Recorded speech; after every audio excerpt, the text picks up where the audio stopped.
మిత్రులారా, జాతీయవాద జర్నలిజాన్ని భుజాన ఎత్తుకొని శివాజీ వారసత్వాన్ని పుణికిపుచ్చుకొని తెలంగాణ బిడ్డగా ఎన్నో వీడియోల్ని మన ముందుకు తీసుకొచ్చిన అక్షర సైనికుడు మన జర్నలిస్ట్ సిద్ధనతో మాట్లాడదాం. సిద్ధన, నమస్తే. జై తెలంగాణ. నమస్తే. జై తెలంగాణ అన్న. మిమ్మల్ని లైన్ లో తీసుకోవడానికి ఒక 2-3 రీజన్లు ఉన్నాయి అన్న. మొదటిది వచ్చేసి మార్వాడి మాఫియా అని చెప్పేసి మనం స్టార్ట్ ఆ పదం వాడినాము. తప్పో ఒప్పో ఇక మీరు చెప్పాలి. తర్వాత కొంతమంది గో బ్యాక్ మార్వాడీస్ అని చెప్పేసి అంటారు. దీని మీద మీ అభిప్రాయం కావాలి. ముఖ్యంగా మీరు దీన్ని ఎట్లా తెలంగాణ సమాజానికి ఏ విధంగా ఆలోచన చేయాలో దిశానిర్దేశం చేస్తారని, ఒక జాతీయవాద జర్నలిస్ట్ గా మీకున్న అనుభవాన్ని మాతో పంచుకుంటారని ఒక చిన్న ఆశ.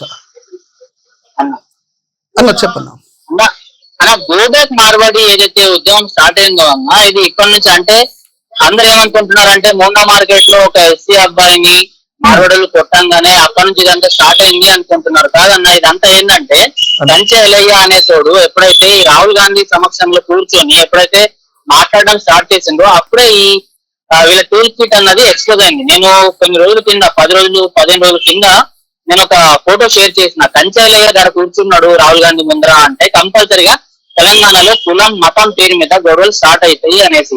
ఎగ్జాక్ట్లీ 10 days తర్వాత ఇప్పుడు ఈ గొడవలు అనేవి స్టార్ట్ అయిపోయినాయి అన్న. సరే, ఇక్కడ మార్వాడీస్ పేరు మీద చేస్తున్నారా, గుజరాతీస్ పేరు మీద చేస్తున్నారా అన్నది కాస్త పక్కన పెడితే, ఈ మార్వాడీస్ గుజరాతీస్ ఇక్కడ బయట దేశాల నుంచి వచ్చిన వాళ్ళతో మనకంతా పేచీలు. సరే, వాళ్ళు నాసిరకం అమ్ముతున్నారు అనేసి మీరు ఒక మాఫియా అనేసి మీరు స్టార్ట్ చేసింది. దానికి ఒప్పుకుంటా. నేను మార్వాడి మాఫియా అనే మాత్రమే అన్నాను. సిద్ధాన, మళ్ళీ చెప్తున్నా, నేను మార్వాడి మాఫియా అని మాత్రమే వాడిన. గోబ్యాక్ అని ఎక్కడ వాడినా. నేను ఒకంత వరకు దానికి సపోర్ట్ చేస్తాను నేను. ఎందుకంటే ఒకరు చేస్తున్నారు, నాసిరకం బిజినెస్ చేస్తున్నారు అంటే అక్కడ మనం కొనాల్సిన అవసరం లేదు. అక్కడ మనం వాళ్ళతో ఎలాంటి లావాదేవీలు పెట్టుకోవాల్సిన అవసరం లేదు. అది మనంతటా మనకు రావాలేదు. అయితే ఇంకోటి కూడా అన్న, ఈ మాఫియాలు ఇంకో పదం కూడా వాడినాం. ఏంటంటే దోపిడీకి వ్యతిరేకంగా నా ఆత్మగౌరవం మీద వారి అహంకారం ఉంటే దాన్ని నేను స్వీకరించా అన్న వారి అహంకారాన్ని వ్యతిరేకించడం బరాబర్. మనం నిజాంల పరిపాలన చూసినాము, బ్రిటిషర్ల పరిపాలన చూసినాము. మన ప్రతి ఒక్కరికి అంటే వాళ్ళ అహంకారానికి మనం ఎంతవరకు చూసుకోవాలో అంతవరకు చూస్తున్నామో ఆ తర్వాత దెబ్బ కొట్టేస్తున్నాం. ప్రతి ఒక్కరు మన మీద ఎవరైతే ఆజ్మాయిషీలు చేసుకుంటూ వస్తున్నారో తెలంగాణ గడ్డ మీద వాళ్ళందరినీ మనం అందపెట్టేసి ఆ తర్వాత మనం సాధించుకున్నాము. అది ఐదర్ ఆంధ్ర కానివ్వండి, అంతకుముందు నిజాం కానివ్వండి, లేకపోతే మన తోటి రాజులే కానివ్వండి, హిందూ రాజులే కానివ్వండి, వాళ్ళు కరెక్ట్ గా లేకపోతే బుద్ధి చెప్పిన ప్రాంతం మన తెలంగాణ ప్రాంతం. అలాంటి తెలంగాణలో మనం పుట్టి పెరిగి రైట్ మీరు స్టార్ట్ చేసిండ్రు. అందరికన్నా ముందు మార్వాడి మాఫియా అనేసి మీరు స్టార్ట్ చేసిండ్రు. దాంట్లో ఏంటంటే మీరు నాసిరకము అది ఇది అనేసి మీరు స్టార్ట్ చేసిండ్రు. రైట్, అలాంటి ఉద్యమాలు కావాలి. నిజంగా 10 మందికి 100 మందికి 1000 మంది జనాలు వాళ్ళ అంటే వాళ్ళని ఇలా వెనకాల నుంచి బ్యాక్ స్టాబింగ్ చేస్తున్నప్పుడు అలాంటి వాటిపైన ఫైట్ చేయాలి. ఒక జర్నలిస్ట్ గా మీరు ఫైట్ చేస్తున్నారు.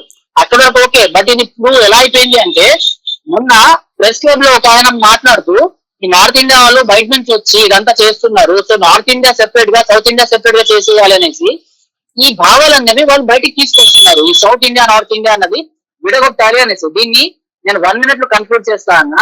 పాకిస్తాన్ లో, బంగ్లాదేశ్ లో, కింద శ్రీలంకలో సేమ్ జరిగిందన్న. సేమ్ ప్రధానమంత్రికి అగేన్స్ట్ గా అక్కడ ఓట్ల అంటే అక్కడ కొన్ని రాజకీయ ప్రతిపక్షాలు వాళ్ళందరూ ఇలాంటివన్నీ గొడవలు చేసి ఆ తర్వాత మొత్తం దేశాన్ని అల్లకల్లోలం చేసి అక్కడ నుంచి షేక్ హసీనా, ఇక్కడ నుంచి నవాజ్ షరీఫ్, ఇక్కడ నుంచి శ్రీలంక నుంచి ప్రధానమంత్రి పారిపోయి ఇండియాకి వచ్చేటట్టు వీళ్ళు చేసిండ్రు. ఇలా చేసిండ్రు. అక్కడ ఏమైంది, అర్థవ్యవస్థ మొత్తము ఆ దేశానికి సంబంధించి మొత్తం అస్తవ్యస్తం అయిపోయింది. సో అలాంటిది ఇక్కడ తెలంగాణలో మనము గో బ్యాక్ అనడము, ఎలాంటి వాళ్ళని గో బ్యాక్ అనాలి? నిజంగా నువ్వు తప్పు చేస్తున్నావు అంటే రైట్, అవసరం లేదు మాకు గోబ్యాక్ అనేయాలి. బట్ మొత్తం యావత్ సమాజాన్ని గోబ్యాక్ అనేసి ఒక 2 చెప్పారు. కంచె ఇష్యూలో మీరు ఒక 3-4 ఏళ్ళ, ఒక 7 ఏళ్ల కింద అనుకుంటా, సామాజిక స్మగ్లర్లు కొమటోళ్ళు అని చెప్పేసి కంచె చెప్పినప్పుడు నేనే ఐ న్యూస్ లేకపోతే ఐ న్యూస్ అనుకుంటా ఒక ఛానల్లో కంచె లైన్ లో ఉన్నప్పుడు నేను కంచె తిట్టిన కంచె నేను క్వశ్చన్ చేసిన క్వశ్చన్ చేసినాక ఆయన అక్కడి నుంచి మా టీవీ ఆ స్పీచ్ లెక్క వెళ్ళిపోయింది ఆయన. రెండు ఇంకో మాట అన్నారు, ఉత్తర భారతదేశం దక్షిణ భారతదేశం. ఆగ్లే శ్రీనివాసరెడ్డి బతికుండగా ఈ దేశం విడిపోవాలని కోరుకోడు. ఆగ్లే శ్రీనివాసరెడ్డి అనేటువంటి బతికున్న రోజులు అఖండ భారతం కోసం కొట్లాడతా తప్ప ఉత్తర భారతదేశంగా దక్షిణ భారతదేశంగా ఏదో చిన్న చిన్న సాకులు చెప్పి నా తల్లిని రెండు ముక్కలుగా వేస్తా అంటే ఆగ్లే శ్రీనివాసరెడ్డి అస్సలు ఒప్పుకోడు. ఇది వెరీ క్లియర్ అన్న. కాకపోతే చాలా మంది ఏమనుకుంటారంటే, కొంతమంది మీరన్నట్టుగా హిందుత్వం అంటే నచ్చని వాళ్ళు, ధర్మ వ్యతిరేకులు కావాలని ఈ రాష్ట్ర మీద దెబ్బ కొట్టడం, లేదంటే ఈ దేశ అస్తిత్వం మీద దెబ్బ కొట్టి దేశ విభజనలో పాల్పంచుకోవాలనుకుంటే నేను ముమ్మాటికి వాళ్ళని వ్యతిరేకిస్తా. కొన్నేళ్ల క్రితం తీసుకుంటే కోమటోళ్ళ మీద కక్ష కనిపించింది, అంతకన్నా ముందు అండ్ ఇప్పటికీ బ్రాహ్మణుల మీద కక్ష కనిపించింది, ఇప్పటికీ రెడ్డిలు వెలమలు అంటే వీళ్ళు అగ్రవర్ణాలు అనేసి వీళ్ళ కక్ష చూపిస్తూనే ఉంటారు. అరే రెడ్డుల దగ్గర మనం ఎందుకు అది ఇది అనేసి. ఇప్పుడేమో మార్వాడీస్ మీద పడ్డారు. అంటే ఒక్కొక్క జాతుల్ని ఇలా టార్గెట్ చేసిపోతే వచ్చేదేంటి? లెఫ్ట్ ఎకో సిస్టమ్ లో వాళ్ళు క్లియర్ గా భారతదేశాన్ని, మీరు ఎలా అయితే అఖండ భారత్ అన్నారో వాళ్ళు అఖండ భారత్ అనేసి నమ్మరు. వాళ్ళు భారతదేశాన్ని సెపరేట్ రాజ్యాలన్నీ ఒక దగ్గర తీసుకొని చేసిండు కాబట్టి దీన్ని మేము ఒక భారతదేశంగా గుర్తించము అనేసి లెఫ్టిస్ట్ వాదం అది. అలాంటి వాదానికి ఇప్పుడు బలం చేసే విధంగా కొంతమంది తయారవుతున్నారు. ఓకే సిద్ధుభాయ్, ఒక్కటే నిమిషం. ఆగ్లే శ్రీనివాసరెడ్డి ఈ మార్వాడి మాఫియా అనడానికి నేను ఒక 4 రీజన్లు చెప్తా. దోపిడీకి వ్యతిరేకంగా జిఎస్టీ కట్టకుండా నాసిరకపు ఐటమ్స్ అమ్ముతూ ప్రవర్తించడం ఒకటైతే, రెండవది ఇక్కడి వాళ్ళతో అహంకార పూరితంగా బిహేవ్ చేయడం, మూడవది ఇక్కడి వాళ్లకు మెయిన్ గా పెట్టుబడులన్నీ ఒక దగ్గర పెట్టుకొని వాళ్ళే అడ్వాన్స్లు ఇచ్చి ఐటమ్స్ వాళ్ళ దగ్గరికి వచ్చి మన వాళ్ళకి అందకుండా ఆర్గనైజ్డ్ క్రైమ్ చేస్తున్న వాళ్ళ విషయంలో లోకల్ వాళ్ళ కొంతమంది కన్నా ఎంప్లాయ్మెంట్ ఇవ్వకపోవడం, ఇట్లా 4-5 ఇష్యూస్ మీద మాత్రమే.